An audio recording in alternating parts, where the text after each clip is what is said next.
अग्नि अखाड़ा पीठाधीश्वर महामंडलेश्वर स्वामी श्री रामकृष्णानंद जी अमरकंटक उनको माल्यार्पण करेंगे। यहां इधर से आइए। और किसी का नाम तो नहीं छूटा, ये नाम तो और किसी महिला का नाम, ये क्या नाम, क्या श्रीमती कल्पना वर्मा जी, नीतू सोनी जी, धरेंद्र बिसेन जी, आप भी आकर के जल्दी से जल्दी और गुरु जी के श्री चरणों में माल्यार्पण कर आशीर्वाद ग्रहण करें। इस प्रकार आज के माल्यार्पण का कार्यक्रम संपन्न हुआ।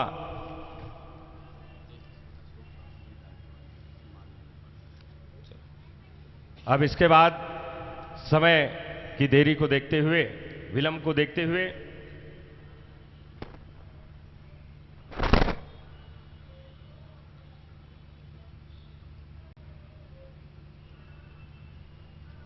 ब्रह्मचारी श्री ब्रह्म विद्यानंद जी महाराज, आप महाराज जी का विरदावली गान करेंगे और उसके तत्काल बाद ही जगत गुरु शंकराचार्य जी का उद्बोधन, प्रवचन, धर्मोपदेश आप लोग उनके श्री मुखारविंद से श्रवण करेंगे। बोलिए जगत गुरु शंकराचार्य भगवान की जय।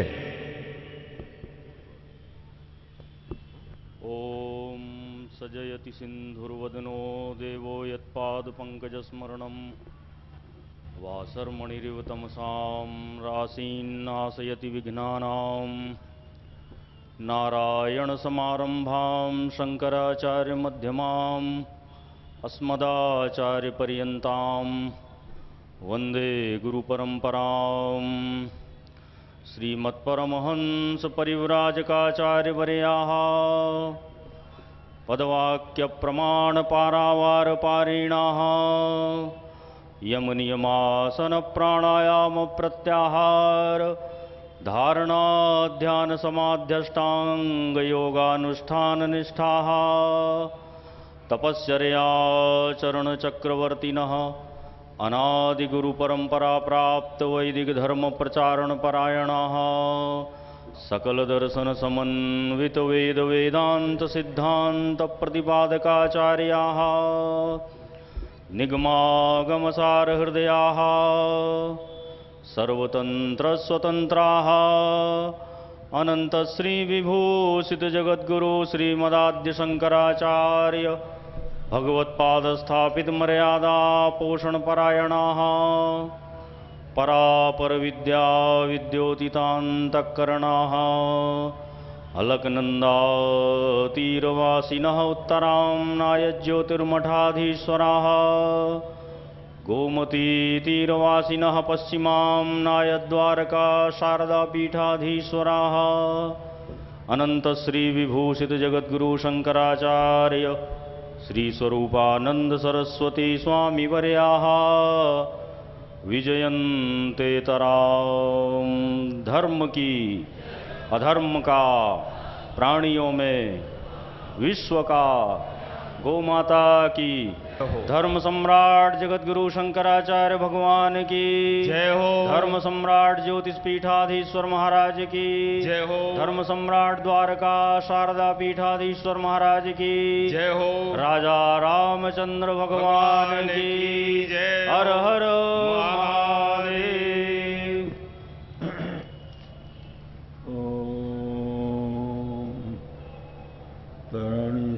सवर्णम कर्णगूर्णद्विरेफा वलिकलितकपोलोद्दान दामाभिरामम् गिरिशगिरिसुताभ्यां लालितं नित्यमङ्के स्वजनभरणशीलं शीलये विघ्नराजम् योऽन्तःप्रविश्य मम वाचमिमां प्रसुप्तां संजीवयत्यखिलशक्तिधरस्तधाम्ना अन्नाश्च समस्तचरणश्रवणत्वगादि प्राणान्नमो भगवते पुरुषाय तुभ्यं तद्दिव्यमव्ययं धाम सारस्वतमुपास्महे यत्प्रसादात् प्रलीयन्ते मोहान्ततमसच्छटाः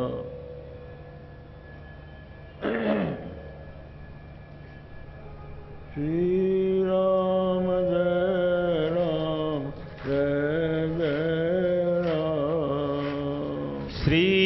राम जय राम जय जय राम।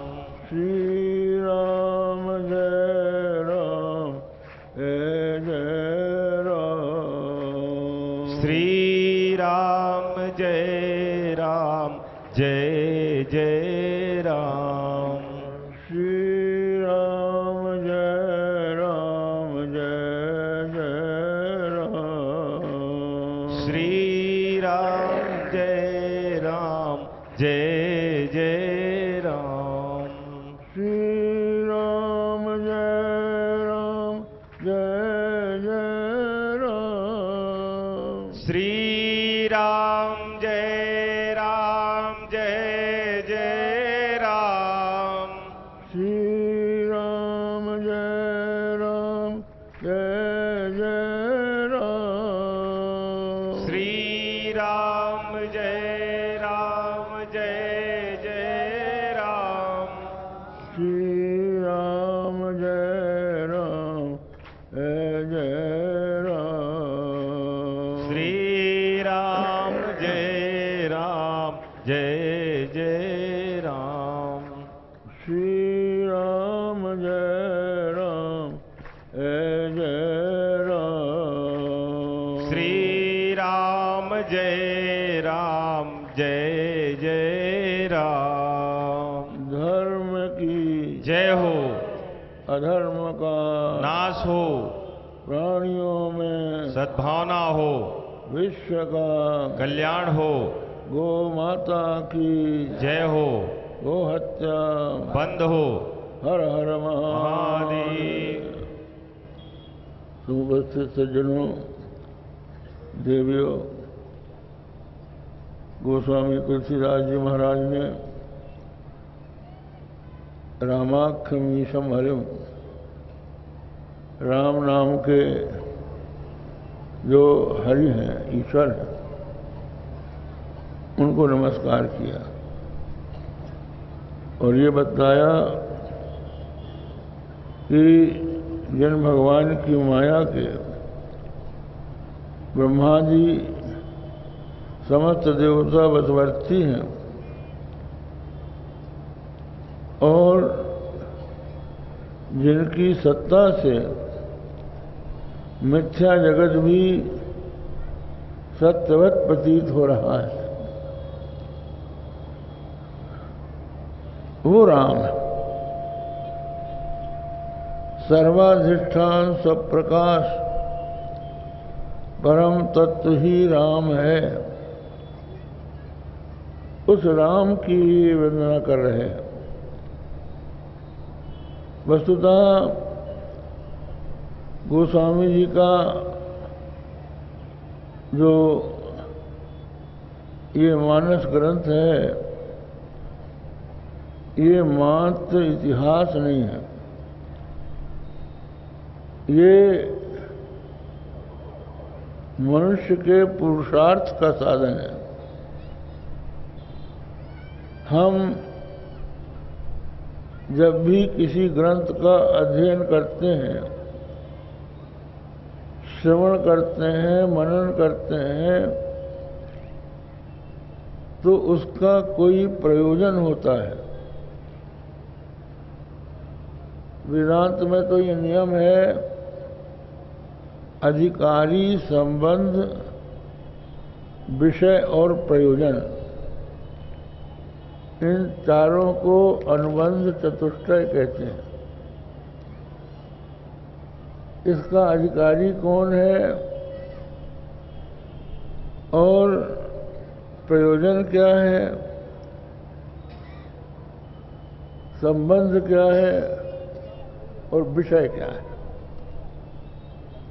जब तक इसका ज्ञान न हो जाए किसी ग्रंथ के अध्ययन में बुद्धिमान की प्रवृत्ति नहीं होती। अधिकारी संबंध विषय प्रयोजन मेरी चौ कहत सुकवि अनुबंध ते नमः अधिकारी सुनो। तो इन्होंने अपने इस ग्रंथ का अधिकारी किसको बताया? गोस्वामी जी कहते हैं राम कथा के तेई अधिकारी जिन कहा सत्संगति अति प्यारी। राम कथा का अधिकारी कौन है? वो है जिसको कि सत्संगति अत्यंत प्यारी है। सत्पुरुषों के संग में जिसका प्रेम, सत्पुरुषों के बीच में बैठना, उनके वचन सुनना, इसमें जिसकी रुचि है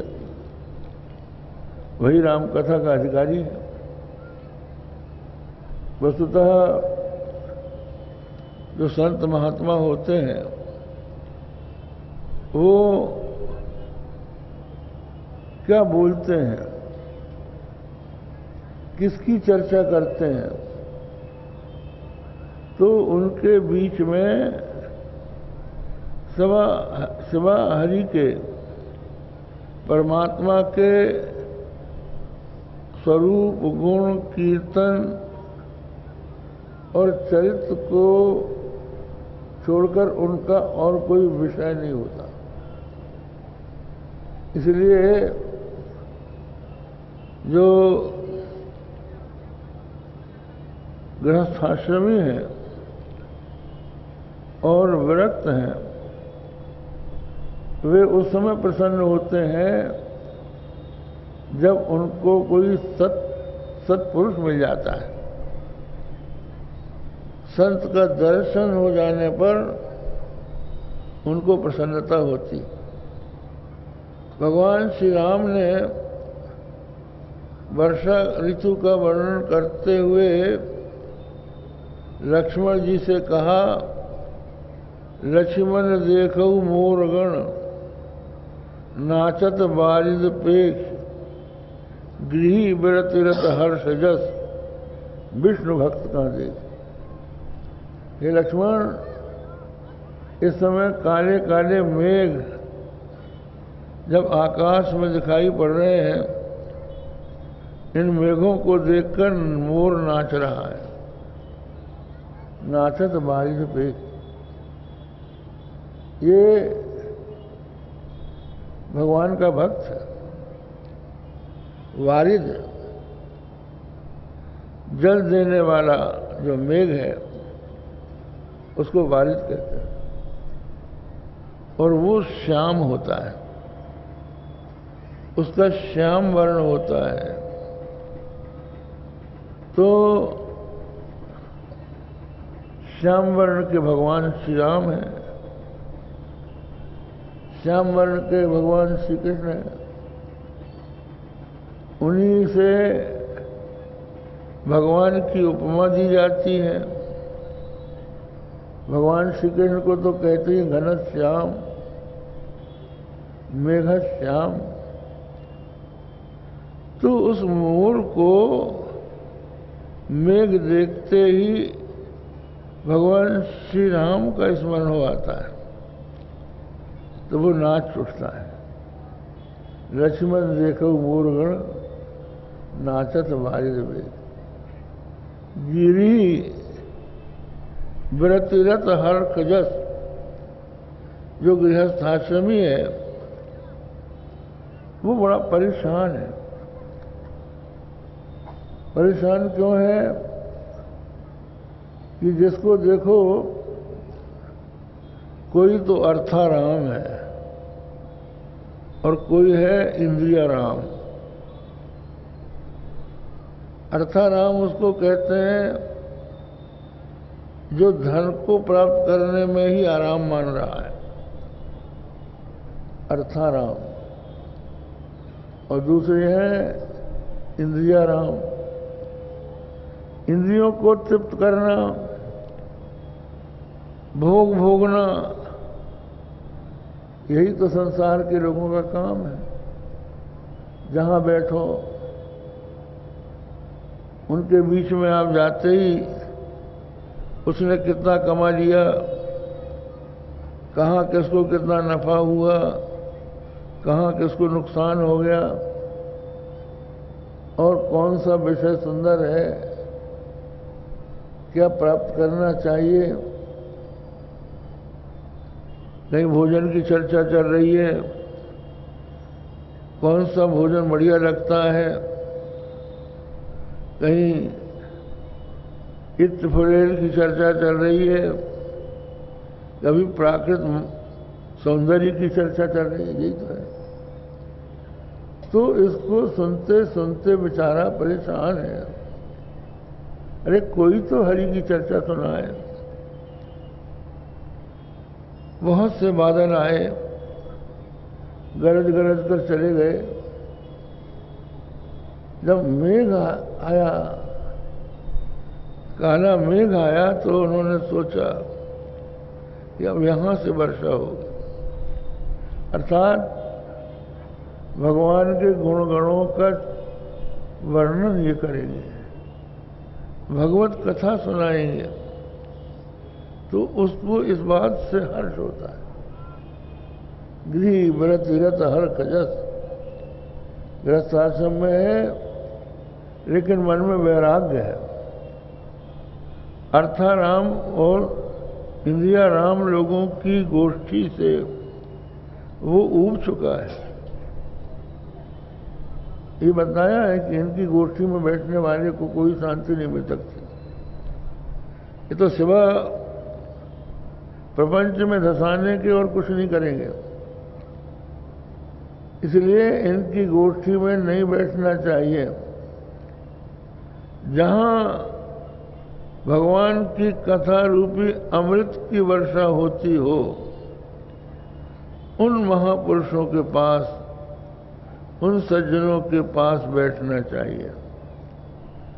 तो स्वाभाविक है, जब कोई महात्माओं के पास जाता है, उनसे प्रेम होता है, तो वो भगवान का महात्म्य सुनाते हैं। भगवान कपिल ने अपनी माता देवहूति को समझाया, सताम प्रसंगान मम वीर्य संविदो भवन्ति हृत कर्ण रसायना कथा। जब कोई सत्पुरुषों का संग करता है तो वो सत्पुरुषों से सुनकर समझ जाता है कि भगवान क्या वस्तु है, भगवान क्यों है। अब आप समझिए, कोई कितना ही बड़ा हो, कितना ही अच्छा हो, गुणवान हो, धनवान हो, हमारे लिए किस काम का। कोई कहावत है,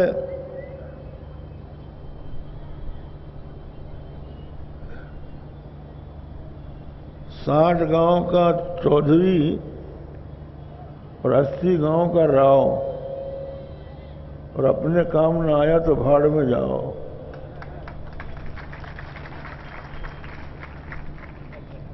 ठीक है, तुम बहुत बड़े चौधरी हो, बहुत बड़े राव हो, हमें कौन सा लाभ है तुमसे। अब भगवान का हम चरित्र क्यों सुने, हमारे लिए उनकी क्या आवश्यकता है। तो ये एक विचारणीय विषय हो जाता है। कुछ लोग तो भगवान की आवश्यकता अपने लौकिक स्वार्थों के सिद्धि के लिए मानते हैं। स्वामी कृष्णबोध आश्रम जी के पास एक सज्जन आए, उनके साथ उनका लड़का भी था, पढ़ाई कर रहा था। तो उसने उनसे पूछा कि ईश्वर मानने की क्या आवश्यकता है। तो गुरु जी ने कहा, अभी पढ़ रहे हो, जब शादी हो जाए तब आना। तो उसकी पढ़ाई पूरी हो गई, शादी हुई, बच्चे हो गए, फिर वो दर्शन करने आया। वो तो भूल गया था कि हमने इनसे क्या पूछा था। अब गुरुजी ने ही पूछा, ये बताओ ईश्वर मानने की जरूरत है कि नहीं है। उसने कहा महाराज है। अब जब बेटा नहीं होता, शादी होने के 7 साल हो गए, तब ईश्वर की जरूरत पड़ती है कि भाई किसी तरह से हो जाए। और पेट में बच्चा आ गया, सुरक्षित माता के पेट से निकल जाए, इसके लिए ईश्वर की जरूरत है। और जब बेटा जन्म ले ले, उसको ज्वर हो जाए, खांसी हो जाए, कोई और रोग हो जाए और डॉक्टर जवाब दे दें, तो सिवाय ईश्वर की ओर कौन सा आ रहा है। तो बहुत से लोग तो इसलिए ईश्वर की आवश्यकता मानते हैं कि जब हम अपने प्रयत्न से, अपने पुरुषार्थ से हमारी अपनी अभीष्ट वस्तु प्राप्त नहीं कर सकते या हम विपत्ति से मुक्त नहीं हो सकते, तो हम ईश्वर की शरण में जाते हैं। ऐसे लोग ईश्वर को मानते हैं, मानना पड़ता है। उनकी गणना आर्त भक्तों में की जाती है। आरती, जब कष्ट होता है तो लोग भगवान को पुकारते हैं। तो कष्ट के समय ईश्वर की आराधना करना बहुत, वैसे तो बड़ी कठिन बात होती है। लोग कष्ट में भी भगवान का नाम नहीं लेना चाहते। एक सेठ जी बीमार पड़े, वैद्यों ने कह दिया कि अब इनके बचने की उम्मीद नहीं है। तो घर वाले आए, बोले कि पिताजी राम राम कहो। तो बोलते, बेटा जिसका नाम लेने के लिए कहते हो वो मुझसे नहीं लिया जा रहा है। उनका इतना बड़ा लंबा वाक्य तो बोल सकते हो, वो लिया जाएगा, लेकिन 2 अक्षर नहीं बोल पाते। तो भगवान का स्मरण करना विपत्ति में भी सब नहीं करते, कोई एक करता है जिसका ईश्वर पर विश्वास होता है, उसको आर्त भक्त कहते हैं। और कभी कभी ऐसा संकट आ जाता है कि मनुष्य को और कोई मार्ग नहीं दिखलाई पड़ता। सूरदास जी ने एक पक्षी का आख्यान बताया है। एक पक्षी किसी पेड़ की डाल में बैठा है और वो ये देख रहा है एक बहेलिया आ गया। उस बहेलिया ने अपना धनुष उठाया और उसमें बाण रख के उसकी ओर तान दिया। अब पक्षी ने सोचा उड़ जाऊं तो मुझे बाण नहीं लगेगा। तो उसने उड़ने के लिए ऊपर देखा तो बाज मडरा रहा था। सोचता है कि अगर मैं बैठा रहता हूं तो व्याध का बाण लगता है, उड़ता हूं तो बाज झपट्टा मार के खा लेता है। क्या करूं? अशरण शरण अकारण करुण करुणा वरुणालय सर्वेश्वर शक्तिमान परमात्मा का वो स्मरण करता है। अब की राखी लेहु भगवान। हम अनाथ दुम डरिया बैठे पारिधि तान्यो बान, तैके भय भाजन चाहत हूं ऊपर सचो सचान। हे भगवान, अब की बार बचा लो, राखी लो। मैं अनाथ हूं, वृक्ष की डाली में बैठा हूं और बहेलिए ने बाण तान लिया है। मैं उसके भय से भागना चाहता हूं, तो ऊपर बाण बाज मरा रहा है। दोनों तरफ से मृत्यु है, अब आप ही मेरे रक्षक हो सकते हैं। तो भगवान देखिए कैसी रक्षा करते हैं। इतने में एक सर्प आता है और वो सर्प बहेलिया के पैर में काटता है। बहेलिया के पैर में सर्प के काटने से जब पीड़ा होती है तो उसका हाथ हिलकर छूट जाता है और वो बाज को लगता है। सांप के काटने से बहेलिया मर गया और बाण से बाज मर गया। इतने में रसो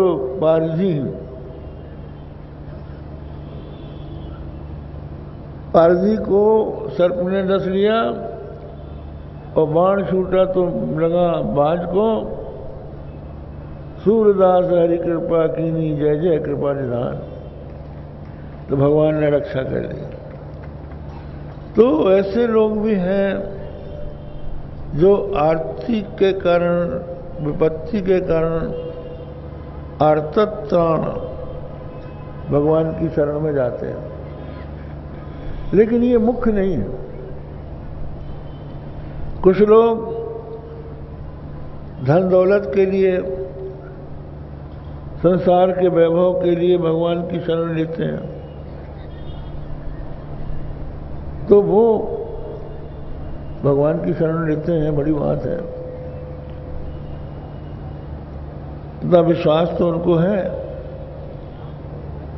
कि भगवान दे सकते हैं, पर वो प्रेमी नहीं माने जा सकते। उनका प्रेम सच्चा प्रेम नहीं है। जैसे जब गांव से गाय भैंस निकलते हैं सवेरे, तो लोग उनका गोबर समेटते हैं, तो आपस में गोबर के लिए लड़ भी पड़ते हैं। इतना गोबर से प्रेम है। तो वो गोबर से प्रेम नहीं है उनका, गोबर से होने वाले खाद से पैदा होने वाले अनाज से प्रेम। गोबर हम इकट्ठा करेंगे, खेत में खाद बनाकर डालेंगे तो अनाज पैदा होगा। प्रेम अनाज से है, गोबर से नहीं है। इसी तरह से जो किसी कामना से धन दौलत के लिए भगवान की शरण में जाता है, तो भगवान से उसका प्रेम नहीं है, उसका प्रेम धन से है।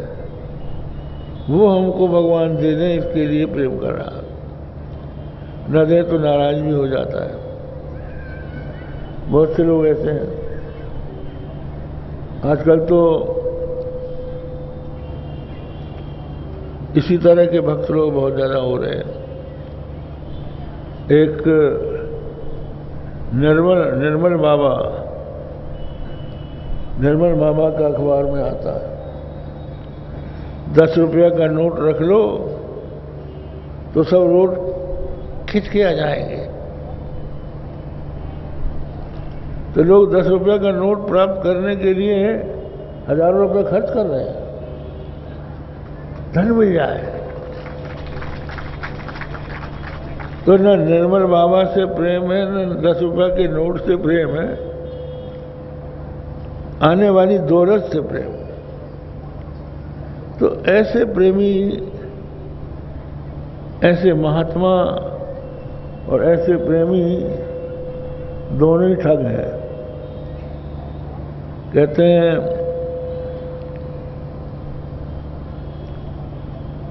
गुरु लोभी शिष्य लालची, दोनों मिल खेले दांव, और बीच भंवर में डूबते बैठ पत्थर की नाव। गुरु लोभी और चेला लालची दोनों दांव खेल रहे हैं। तो जैसे पत्थर की नाव में बैठने वाला भंवर में डूब जाता है, वैसे दोनों डूबेंगे। क्या होगा धन इकट्ठा करके तुम्हारा, और क्या होगा उस निर्बल बाबा का। तो कहने का मतलब यह है कि ये तो धूर्त हैं, ये तो धन के लिए कर रहे हैं, लेकिन कुछ अच्छे लोग हैं जो ये मानते हैं कि भगवान देने वाले हैं, दाता प्रभु हैं, उनकी शरण में जाओ। ध्रुव जी से कहा नारद जी ने, ध्रुव तू चल, मैं राजा उत्तानपाद से कहकर तुझे राज दिलाऊंगा। तो ध्रुव जी बोले कि हम राजा से नहीं लेंगे, हम प्रभु से लेंगे, वो ही देंगे तो हम लेंगे, और नहीं तो हम किसी से कुछ लेना नहीं चाहेंगे।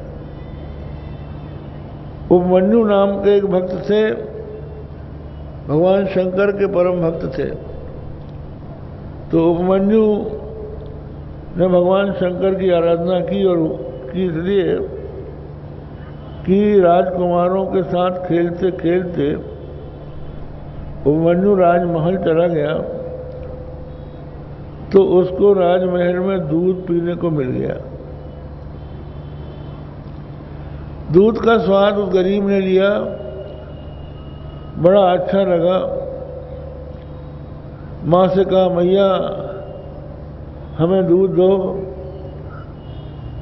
माँ ने कहा बेटा गाय नहीं है। बोले नहीं हमको तो दूध पिलाओ। तो माँ ने गेहूं पीस के और उसको पानी में घोल के दिया, कहा ले ये दूध ले ले। तो वो कहने लगा मैया ये तो दूध नहीं है, ये कुछ और है, इतना स्वाद, जितना स्वाद होना चाहिए उतना नहीं है इसमें। तो माँ रो पड़ी कि बेटा यदि तुझको दूध चाहिए तो भगवान शंकर की चरण में जा। तो उपमन्यु भगवान शंकर की आराधना करने लगे। बहुत दिनों तक उन्होंने आराधना की। भगवान शंकर उसके प्रेम की परीक्षा लेने के लिए ऐरावत हाथी पर इंद्र बनकर आए और उपमन्यु के सामने आकर बोले कि वरदान मांग। उपमन्यु ने हाथ जोड़ के बोला महाराज मैंने आपको तो नहीं बुलाया था, मैंने तो शंकर जी को बुलाया था, आप कैसे बुलाए? बोले बकबक मत करो, जो तुम शंकर से मिलना चाहते हो वो हम ही दे देंगे, क्यों शंकर को बुलाते हो? उपमन्यु बोले महाराज मैं आपका बनाया हुआ, मैं शंकर का बनाया हुआ कीट बनने को तैयार हूं, लेकिन तुम्हारा बनाया हुआ इंद्र बनने को तैयार नहीं हूं, भागो यहां से। तो इंद्र रूपधारी भगवान शंकर ने खड्ग उठाया, वज्र उठाया, कहा अभी तुम्हारे सिर पे मारता हूं। कहा तुम मार डालो। उन्होंने आंख मूंद ली, लेकिन देखा वृषभ में बैठे भगवान शंकर हैं और कहा वरदान मांग, तेरी भक्ति से मैं प्रसन्न हूं। तो भगवान ने फिर को उनको क्षीर समुद्र दे दिया, दूध का समुद्र प्रदान कर दिया। ये अर्थार्थी भक्त है, लेकिन ये भी अर्थ से प्रेम है, दूध से प्रेम। भगवान की आवश्यकता उसको भी नहीं है। भगवान साध्य नहीं है, भगवान साध्य नहीं है, साधक है, साधन है अपने अभीष्ट के। लेकिन गोस्वामी तुलसीदास जी राम को साध्य मानते हैं।